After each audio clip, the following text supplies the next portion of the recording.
Hi mga lalabs! Welcome back to our channel, The Florence.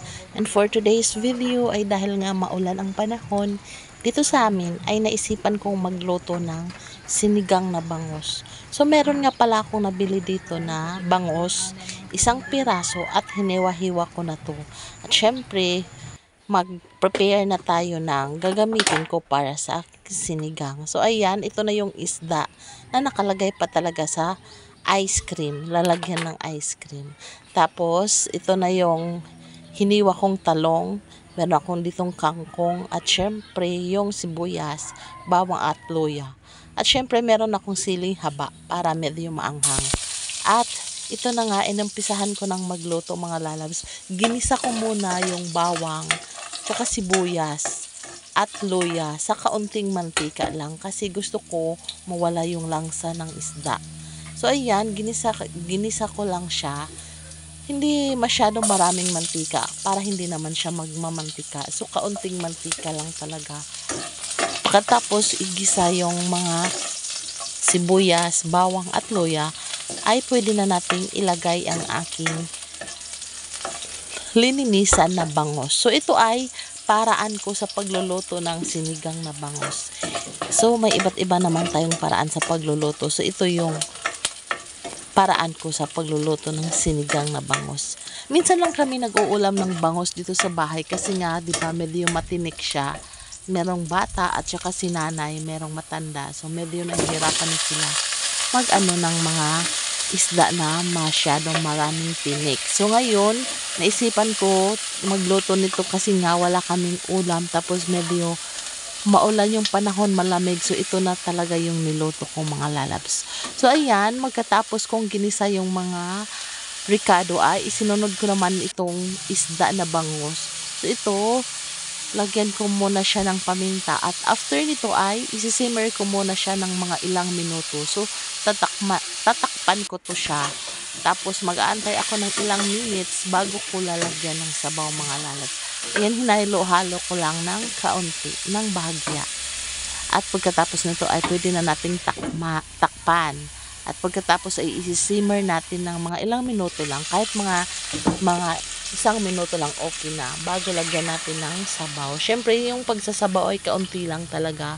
Kasi hindi naman marami tong niluluto ko. Isang piraso lang naman to ng bangus. So kaunting sabaw lang ang inilagay ko mga lalabs. After nito ay pwede na natin tong pakuluin. So mag-antay na lang tayong kumulo. At ito na nga, antay-antay. At sa paghintay ko, kumuha na rin ako ng isa pang ricado para dito. Isa pang main ingredients para sa ating sinigang. So kumuha na ako ng sinigang mix para handa na mamaya pag pwede nang ilagay. At ito na nga mga lalabs, nilagyan ko pala siya ng sili haba kasi nga hindi naman halata na mahilig talaga kami sa maanghang dito sa bahay. At pagkatapos naman ay sinunod ko yung talong kasi ngayong talong ay medyo matagal naman siyang maluto. At syempre, pagkatapos ng talong ay pwede na din natin ilagay yung tangkay ng kangkong. Yung tangkay lang, yung mga dahon mamaya na kasi nga yung tangkay ng kangkong ay medyo matigas din. So, medyo matagal din siyang maluto. Matagal siyang lumambot, o diba?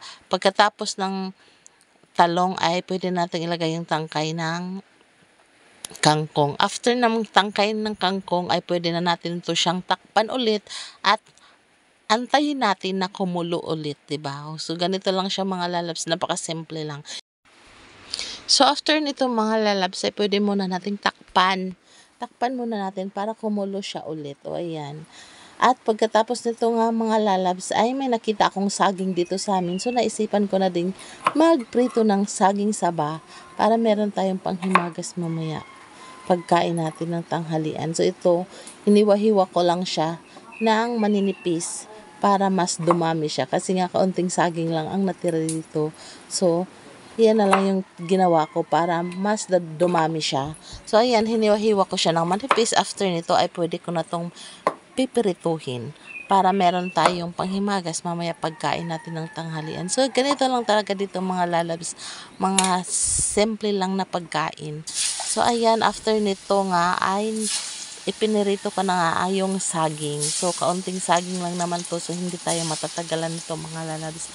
Tapos, masarap pa kasi nga super tamis ng saging. So, hindi mo na kailangan lagyan pa ng asukal kasi yung saging pa lang mismo ay sobrang tamis na. Kasi ano siya, organic talaga, hindi yung kinalboro, yung parang pinaprocess para madaling mahinog. Ito talaga ay hinog sa puno. So, ayan na nga, kumukulo na ang niluluto kong sinigang mga lalabs. So, nilagay ko na yung sinigang mix. Literal na sinigang. Siya yung nagdadala para maging maasim. O ayan, at pagkatapos ay syempre timplahan natin kung sakto na sa timpla. Nasa sa atin lang naman yun kung sa tingin natin, kung sa panglasa natin ay sakto na yung sarap, yung alat at yung asim mo, 'di ba? Tapos ito na mga saging ay binaliktad ko na kasi parang masusunog na mga lalabs. So kailangan talaga tong bantayan, hindi pwedeng maiwan kasi nga baka pagbalik natin ay masunog na. So hindi to matagalang luto mga lalabs. Madali lang talaga to mga lalabs. Tapos, pag kumulo na ulit yung niluluto nating sinigang, ay pwede na nating ilagay. Yung pinakalas na ilalagay ko dito ay yung dahon syempre ng kangkong. Kasi yung dahon ng kangkong ay madali lang naman maluto. Tapos, para sa akin, pag mga gulay na mga dahon-dahon, dapat yung ano siya, hindi masyadong lutong-luto. Yung parang ano lang siya, yung parang half cook pag mga dahon talaga. Kasi nakakaumay naman pag na-overcook yung mga dahon na gulay. O ayan, inilagay ko na yung kangkong mga lalabs. So, ganito lang talaga, napakadali. So, wala akong ibang sangkap na inilagay dito sa aking sinigang. Ano lang talaga yung gulay ko dito, talong at saka kangkong. Kasi wala na akong ibang gulay na makuha dito. So, ito lang. So, at least, meron pa rin gulay. Siyempre, timplahan natin kung pasok na ba sa panglasa, o 'di ba? So ayan, nakadalawang salang na talaga ako. Sa kabila saging, sa kabila ulam, o 'di ba? Ganun lang para madali tayong makakakain. So ito na nga siya mga lalabs, kumukulo na siya at sa tingin ko ay lutong-luto na yung isda at syempre yung dahon ng kangkong ay medyo naluto na din, so pwede na nating hanguin para hindi ma-overcook yung dahon. Tsaka yung isda, kasi pangit kasi pag na-overcook din, 'di ba? Mas mabuti yung sakto lang yung pagkakaluto. So ito na siya mga lalabs, meron na tayong sabaw para sa maulan na panahon. So hinango ko na, pinatay ko na yung apoy. Ito na ang my own version of bangus sinigang. So at least meron na tayong masarap na ulam na may sabaw para sa maulan na panahon.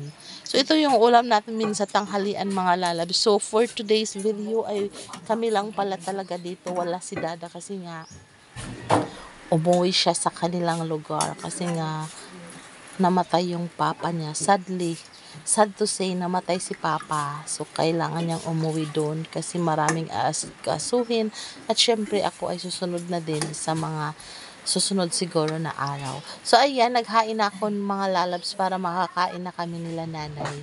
At kasi nga natatakam na din ako at medyo gutom na din. Ito na ang aking simpleng luto para sa aming tanghalian mga lalabs.